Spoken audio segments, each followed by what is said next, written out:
राम गुरुजी Sitaram. 2 number pandal में एक पीली साड़ी पहने रेलिंग से टिकी हुई महिला बैठी है। 2 नंबर पंडाल में एक तो रेलिंग के पास में जहाँ बांस पर की रेलिंग है। बांस की रेलिंग लगी, वहाँ पीली साड़ी पहने जो टिकी हुई बहन जी बैठी है। ये एक ब्लूटूथ ईयरपीस है जो कि साइज में राजमा से भी छोटा होता है। ये डिवाइस एग्जाम्स में चीटिंग के लिए बनाया गया था और ये मार्केट में इजीली अवेलेबल है।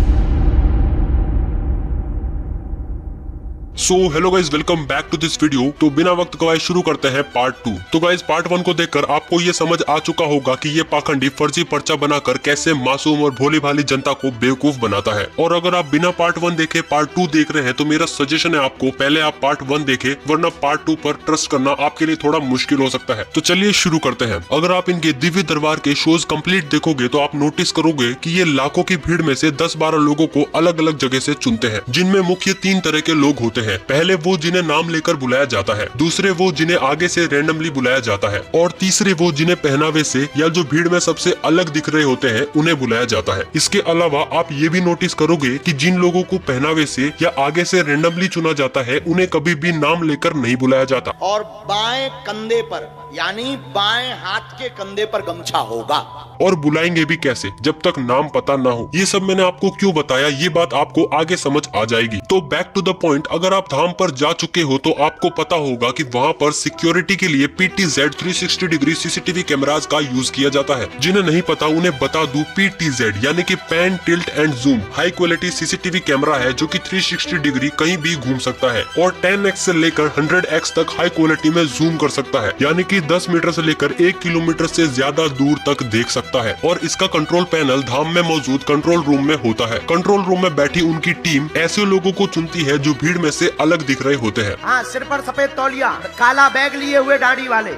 लेकिन अब मेन क्वेश्चन ये है कि ये इन्फॉर्मेशन धीरेन्द्र शास्त्री तक कैसे पहुंचाई जाती है। तो आज की इस वायरलेस टेक्नोलॉजी के रहते ये करना कोई बड़ी बात नहीं है, लेकिन हमारी भोली भाली जनता इस टेक्नोलॉजी के बारे में नहीं जानती। ये काम होता है GSM मॉड्यूल और ब्लूटूथ डिवाइस की मदद से। ये एक ब्लूटूथ ईयरपीस है जो कि साइज में राजमा से भी छोटा होता है। ये डिवाइस एग्जाम्स में चीटिंग के लिए बनाया गया था और ये मार्केट में इजिली अवेलेबल है। ये 2 वे कम्युनिकेशन को सपोर्ट करता है, लेकिन इस केस में ये सिर्फ धीरेन्द्र शास्त्री तक इन्फॉर्मेशन पहुँचाने का काम करता है। और कभी कभी ये डिजिटल स्क्रीन का भी यूज कर लेते हैं जिसका कंट्रोल एजेंट के हाथ में होता है। जब भी धीरेन्द्र शास्त्री को एजेंट से कांटेक्ट करना होता है तो वो कुछ कोड वर्ड का यूज करते हैं। राम साधु जी, राम गुरुजी सीताराम। 2 नंबर पंडाल में एक पीली साड़ी पहने रेलिंग से टिकी हुई महिला बैठी है। 2 नंबर पंडाल में एक तो रेलिंग के पास में जहाँ बांस पर की रेलिंग है। बांस की रेलिंग लगी, वहाँ पीली साड़ी पहने जो टिकी हुई बहन जी बैठी है। किसी को भीड़ में से सिर्फ उसके पहनावे के आधार पर बुलाना काफी ज्यादा कंफ्यूजिंग हो जाता है जब तक उसका नाम ना पता हो, क्योंकि बहुत सारे लोगों ने एक जैसे कलर के कपड़े पहने होते हैं। इसीलिए यही कारण है कि हमेशा भीड़ में से अलग दिखने वाले व्यक्ति को ही बुलाया जाता है। जैसे कि किसी ने सर पर तौलिया बांधा हो, काला चश्मा लगा रखा हो, या किसी ने हाथ में झंडा, नारियल, स्केच पकड़ा हो। हाँ, सिर पर सफेद तौलिया, दादा गुरुजी का चित्र लिए हुए विराजमान,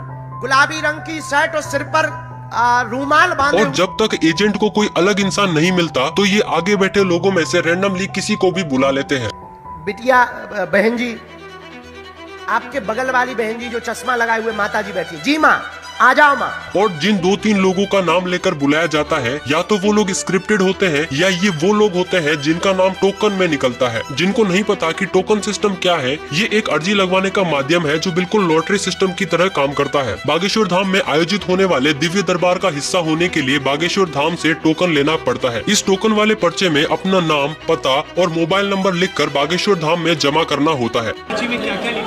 इसमें केवल नाम, नंबर और पता होता है। फिर सभी लोगों के पर्चों को एक जगह इकट्ठा कर कन्याओं के हाथों से पर्चों को चुना जाता है और दिव्य दरबार से पहले एक लिस्ट जारी होती है और ऐसे लोगों को एक दिन पहले फोन करके सूचित किया जाता है। इसके बाद इन पर्चियों के नाम से हर व्यक्ति को फोन पहुंचेगा कार्यालय द्वारा और जो तारीख उन्हें दी जाएगी उस तारीख पे उनका पर्चा बनाया जाएगा। अब बचा प्रेत दरबार का राज। तो मुझे नहीं लगता कि इसको राज कहेंगे। इस पर एक्सप्लेनेशन देकर मैं आपका और मेरा कीमती समय बर्बाद नहीं करना चाहूंगा, क्योंकि इस पर ऑलरेडी काफी वीडियोस YouTube पर मौजूद है जो प्रूफ के साथ ये बताते हैं कि ये सब स्क्रिप्टेड है। लेकिन फिर भी आपकी तसल्ली के लिए एक क्लिप मैं भी दिखा देता हूँ।